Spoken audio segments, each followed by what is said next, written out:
Hi everyone, I'm Dr. Sasson Moulavi, but everybody calls me Dr. Sass. And I'm going to change my talk a little bit because the talk Jeremy gave was so excellent. I was blown away by this talk. I knew this guy had it in him when I met him. He just blew me away. So I'm going to start by telling you a little bit about myself and about the different companies we own and how I got into Wold and Halo. So I started off as an emergency room doctor. I'm an MD. I worked in an emergency room. And right away, when they started talking to me about Halo, I thought, wouldn't it be great if all those patients that showed up in my emergency room, dead on arrival, without a pulse, and without not breathing, and the ambulance driver just said, we found them in the street, here it is. Wouldn't it be beautiful if they had a device that would tell us what was the cardiac rhythm 2-3 hours, 3-4 days before they showed up in my ER? Did they have some kind of arrhythmia? Was the potassium high? How many more people could we save if they were wearing that device, if they showed up in my emergency room and they couldn't talk because they were unconscious, but I would take the device, I'd plug it into some kind of a monitor and get all this data, what we call big data these days. I started out in emergency medicine, but I was fat. I was obese, actually. And I started a journey in weight loss, eventually became board certified in bariatric medicine, which is weight loss medicine, and also in anti-aging medicine. And my journey in medicine really took me into business and not the other way around. I started a company called Smart for Life, where we produce healthy products that are low in sugar, high in protein, high in fiber. And we've been doing very well with that line. And I really believed in delivering food and nutrition would be key to making people living healthier and better lives. I also started a company called Straight Medical Lab, which Jeremy used to work for. Jeremy was my employee. I think I'm going to be working for Jeremy going forward. And you know what? I'll tell you a story about Jeremy. He did a conference in Louisiana. And I don't know how many of you are in medical sales, but it's one of the hardest things to sell because doctors are busy. Some of them are just pain in the butt. And Jeremy would never, ever give up. I would talk to doctors and I would say, this guy's never going to buy anything. And Jeremy would sell them. But this company was one of the companies Jeremy said no to because he saw something bigger and he moved on. And I was friends with Jeremy on Facebook. All of a sudden, I see him in Dubai. I see him here. I see him there. I said, what is this guy doing? And Lydia came up to me because I only talk to Lydia now. She's much better looking than Ryan. And she told me, you got to look at this device. And I said, no, I hate network marketing. Leave me alone. And then Ken and Tara came, and they literally shoved the device in my face and said, you got to use this. You got to look into this. And I looked into it, and I knew Jeremy was already involved. And the fact that I saw what Jeremy was doing got me involved in it. And this device is revolutionary. I don't think any of you understand what's happening in the world right now. There is a revolution in the world happening right now. And I'll talk to you in a few minutes about it. And the revolution is that what's happening is that things are going to change very quickly in the next 10 to 15 years.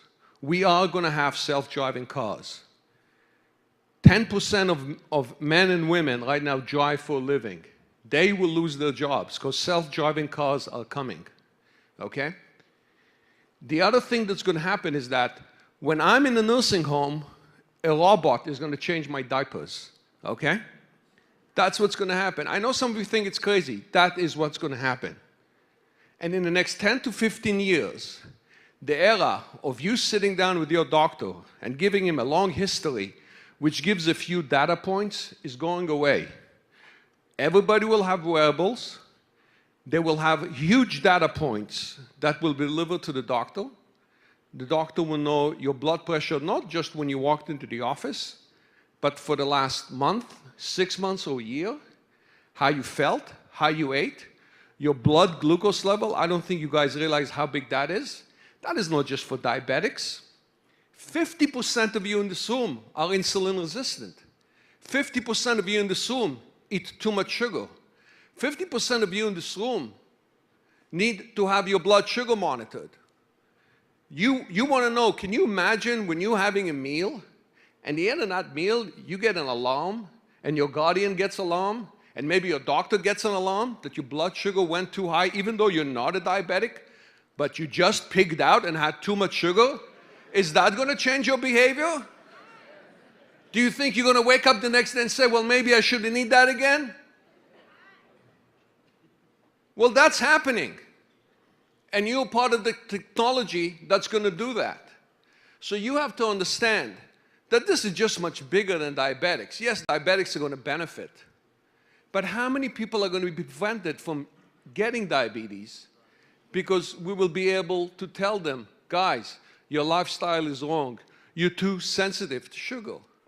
And you will be able to know which foods work well for you and which foods don't, the quantities. This technology is going to make this possible. And it's actually much greater than this. Because we are going to be using wearables for something else. Jeremy's daughter may live to 200 years. Now, I'm an anti-aging doctor, and I can tell you that in the anti-aging community, we are right now saying that it's very possible that this next generation will come into the generation where we can begin reversing the aging process. It's there. In fact, me, Ken, and Tara, one of our confold, Dr. Klaas, who's one of the heads of the Anti-Aging Association, and he told us that he reversed his mother's age with new technology by 10 to 15 years in a one-year period. And he had the biomarkers to do it. So you think this is not tied in to that technology? This technology is tied into anti-aging, because if I can know your blood sugar, if I can know your toxins, if I can know your hormones, and I can know what you're being exposed to, if I can know your mood, if I can know your free radicals, and there are already sensors out there that measure free radicals that are going to be added to this technology as we go forward, we will be able to use nutrition, good medicine, cancer prevention, lifestyle changes, and wearable technology to take this generation, my son's generation, and Jeremy's daughter generation, and don't be surprised if they will live till 200 years. It's coming, folks. All right? And I can tell you that when you go to anti-aging conferences, they don't talk about it like something far away in the future. They talk about it something that's happening in the next 10 to 15 years. Cancer is being beaten. Heart disease is being beaten. All those diseases are related to lifestyle. This device is the best lifestyle intervention tool I've ever seen, by far. This is it, and I'll tell you a few stories in a few minutes. So, you know, people are using wearables, you know, this is the typical things that you see. But really, it can be used for a lot more. And let me tell you why Halo is completely different from all the other devices. I got excited on the Halo device because of the Guardian and the SOS function. Because I bought a Fitbit when it came out. I wore it for 3 days and I stopped wearing it. I bought an Apple Watch when it came out. I wore it for a little while and then I stopped wearing it. I'm still wearing my Halo. This is the 3rd week. And I hate wearing anything on my wrist. I don't wear a wedding band. I don't wear anything. I hate it. The reason is that it has that SOS function. It has the Guardian function. And I say, God forbid if something goes wrong and I have this with me. And I know the future. And I know that I myself suffer from blood pressure that goes up when I'm stressed out. And my blood pressure does go up when I'm stressed out. And I've realized that I need to relax some more. And white coat syndrome, the thing that Jeremy talks about that he had when he went to his doctor, We have 25% of people who take blood pressure medication today don't really need to be on blood pressure medication. They have white coat syndrome. They have, now there is a machine, it's called a 24-hour blood pressure monitor.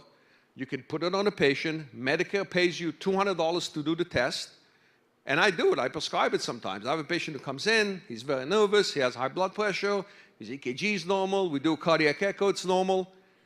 I send him out for a 24-hour blood pressure monitor. It's a machine that they wear, it's like a Holter monitor, there's a little box, it takes the blood pressure every half hour or so, and then it gives you a report. And if the blood pressure is normal when they were away, then you can take them off the drugs. How many doctors do that test? Very few. You know why? They want to deal with the paperwork. The patients sometimes don't like having the machine on for 24 hours. This is easy. This is the best 24-hour blood pressure monitor that I've ever seen, and Medicare does not have to pay $200 every shot for it. So this is revolutionary. One of the biggest things that's going to happen right now is electronic medical records and wearable technology are going to come together. I bet you that in the next year or two, this company is going to link up to an electronic medical record. So when you come to the office or you can download it at home, your doctor can get a lot of data about you right in your medical chart. And let me tell you why big data is so important. And I want to explain big data to you because I don't think people understand what big data is. There's two types of big data. Big data for an individual. So when you go to a doctor, he measures your blood pressure, has an EKG, maybe does 50 different blood tests on you, right? And maybe a few other parameters. So there are 70 data points. Your hemoglobin, your cholesterol, just you can add them, 70 data points. Do you know how many data points are really in your body? Do you know how many different measurements we have to do in order to find out the health of an individual? Somewhere in the range of 1,000 to 10,000. No doctor brain can process all that information, ever. This is going to have to go to artificial intelligence, and the data points that are coming are going to have to come from a wearable device. And don't be surprised if these devices get a lot more sophisticated, with something maybe embedded in the skin that transmits out, that measures much more sophisticated measurements.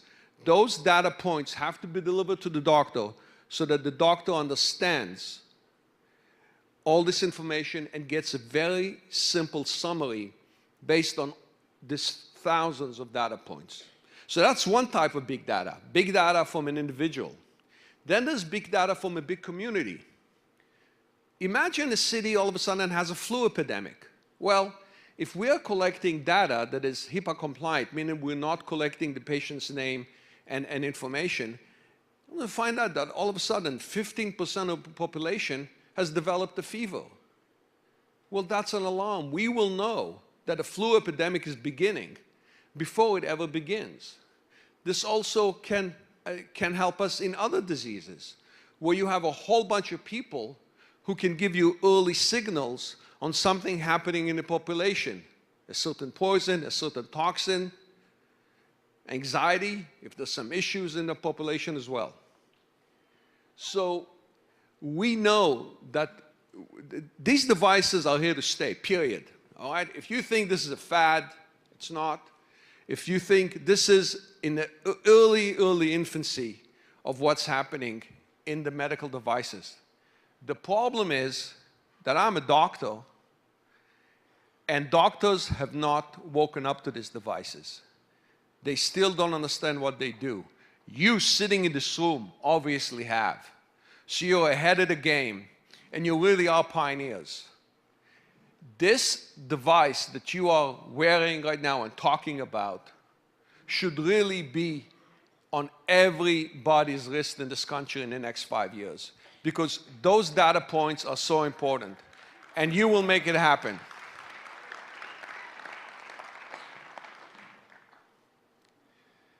There's also a perfect marriage between this device for weight loss.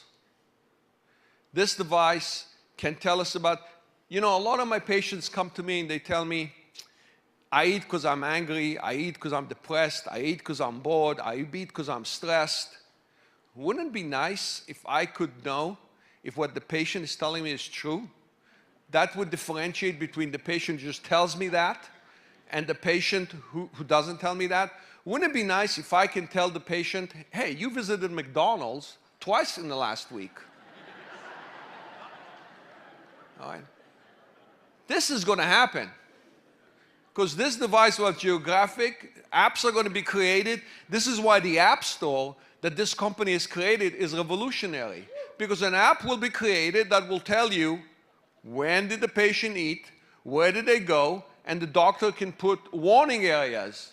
You know, McDonald's, don't go there. I'm going to get an SOS. I'm going to get a Guardian alert. It's going to happen. I remember 5 years ago, I had a friend who started a diet, and all of a sudden I get a phone call like at 10 o'clock at night. He was living in New York City. I still live in Florida. And he says, I'm outside of a pizza place. Talk me out of it. And I go, what? He goes, I'm outside this pizza. I'm going to have a pizza. Talk me out of it. I said, don't go. Just leave.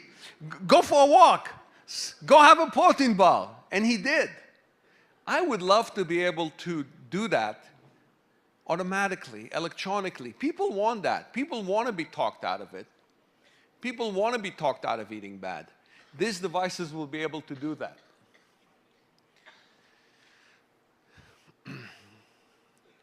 The other thing that you have to understand is that patients want to take back their health.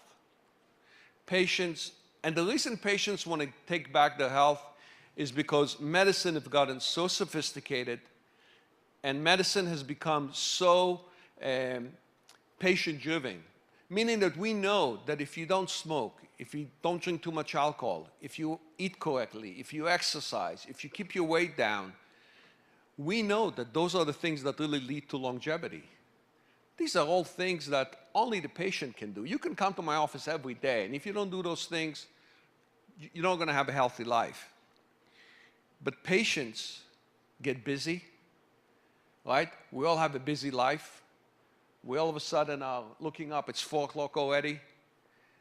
But a device that can give us feedback, that can give us data. We know, medical studies have already shown that feedback devices make a big difference in patients' life. And feedback devices work.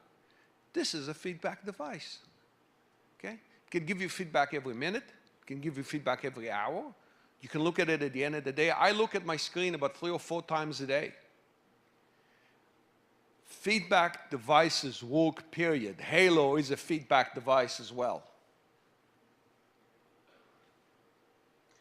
Feedback devices also make you a better person. We all talk about survival of the fittest, right? We all talk about genes. You want to pass your children better genes. You come with better genes. You have better chances of surviving. But there's another thinking in medicine as well, that technology can actually make your children live longer, healthier, and be more competitive than the people competing against them. I want to pass my children good genes, and I hope I got those from my grandparents and parents, and I can't control that.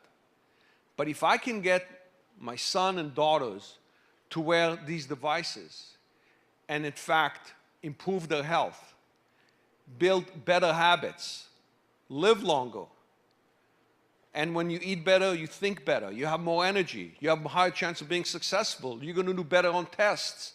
Do you think that an 11-year-old who's wearing this device, who's eating better and exercising and being healthier, is going to do better at school than somebody who doesn't have the device?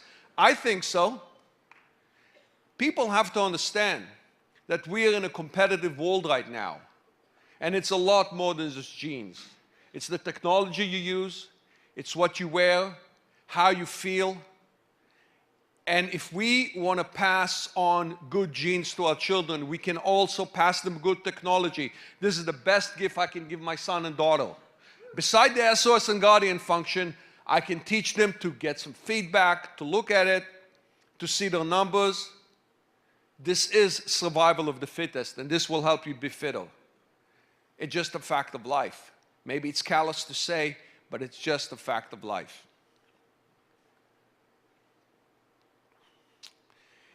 I want to tell you a quick story. I got my devices. I got a first device from Jeremy. He sent it to me about 5 weeks ago, and then I got my devices about 3 weeks ago, and we're getting some more now. This is actually not the patient I'm talking about. We didn't have a picture. This is another patient. So when I got my device, I had a patient that was sitting in my office. I had a patient who wasn't losing weight. And I said, you know, I'm going to put a device on her. So I had one of my assistants who know how to use the device. She was using it for a while. Put it on her, attach it to her phone, teach her how to use it.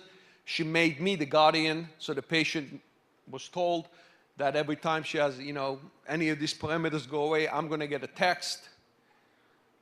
Do you know this patient she lost about 25 or 30 pounds over the last couple of months, and then she was a plateau for 2 to 3 months, but she kept coming. She lost 7 pounds in those 3 weeks. Just thinking that I know what she's doing.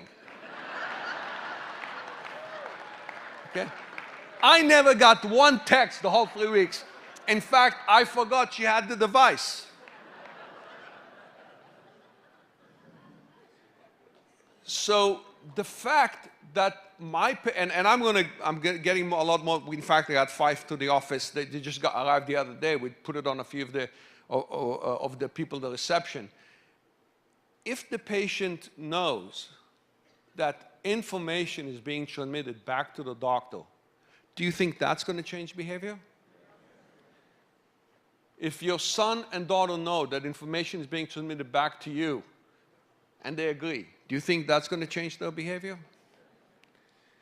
I think that this patient really, and she was the only one I put it on so far, because I didn't really want to put it on because we didn't have limited devices.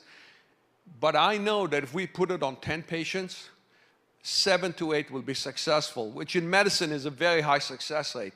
The FDA just wants a 20% difference between a placebo and a non-placebo drugs. So if we can show 70%, they'll be very happy.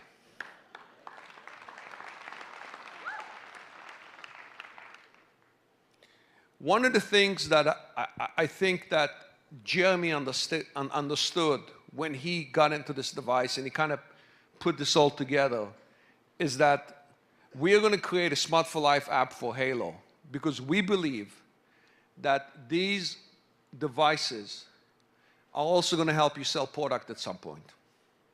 So other companies who are selling products right now, nutritional products, are not going to stand a chance against us, because not only will we be able to sell the products through the different portals and the different app stores that are going to be there, but we will sell them based on data. We'll sell them based on information. We'll sell them based on feedback from these devices that is going to tell us which supplements they need, what kind of food should they be eating. Should be eating more fiber, less fiber, more sugar, less sugar, more greens, less greens, eat less free radicals. Are you living in an area where lead is very high? This is coming, folks. Okay, I know it sounds way out in the future, but it's not. It's right around the corner, because the technology is available. We just need to get them all together to the device. And I can tell you that just the glucose monitoring, just that, is going to be revolutionary.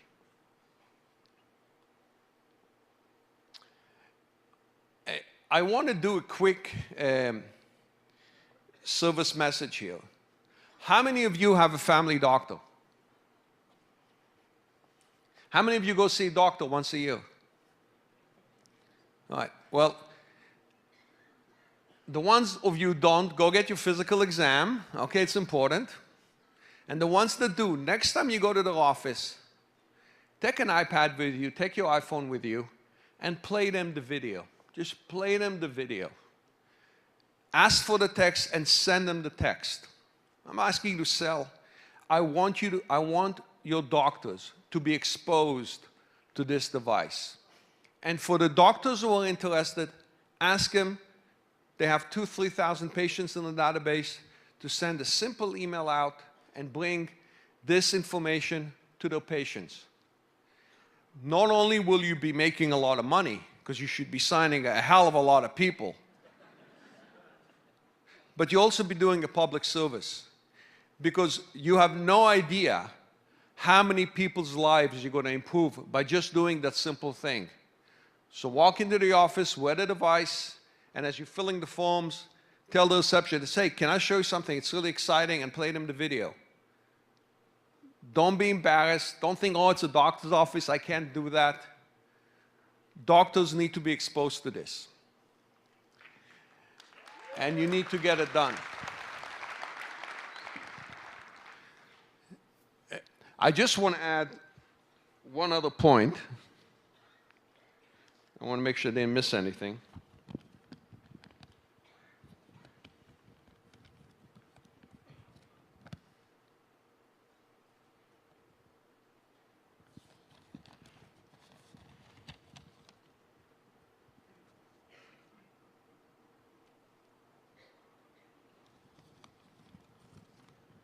Yeah, typical doctor.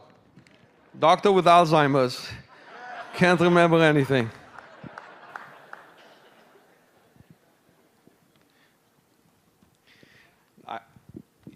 So, in closing, I want to thank Jeremy for introducing me. I really want to thank him and all our staff to what we are.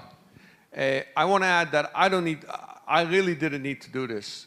The company is very successful. I live on the water. I had a 50-foot boat. I sold it because nobody ever used it. It was like a pit and it was like a hole in the water. But anyways, I'm here because I believe that this is the greatest opportunity I've ever seen, period. Period. And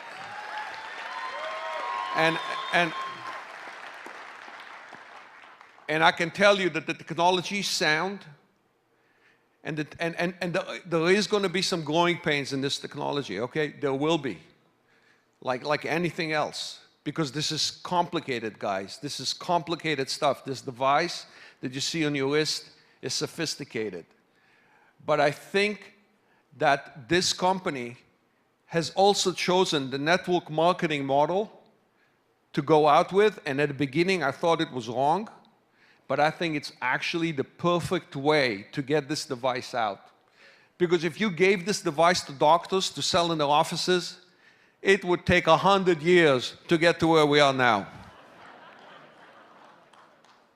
You guys can blow this thing open, and I bet you that the next conference next year, we'll probably need to take 4 to 5 hotels in the city in order to fill it. I know it. I know it. So I think that the network marketing model for this device and for this line of things that are going to follow it, because there'll be a lot of other things following it, is exactly the right way to go. And the idiots like me used to say, oh, no, I hate network marketing, you know, are going to wake up and say, you know what, it works. You know why? Because people want to listen to other people and people trust other people.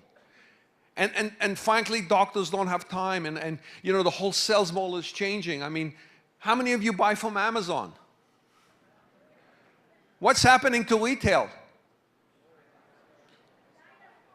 It's all changing, folks. The whole world is changing. You will have your diapers changed by robots, trust me.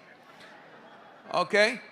I mean, I know you guys don't believe it, so you have to realize that things are changing and you got to pass the message on. This is the future. Let's get it done. Thank you. Thank you. Thank you.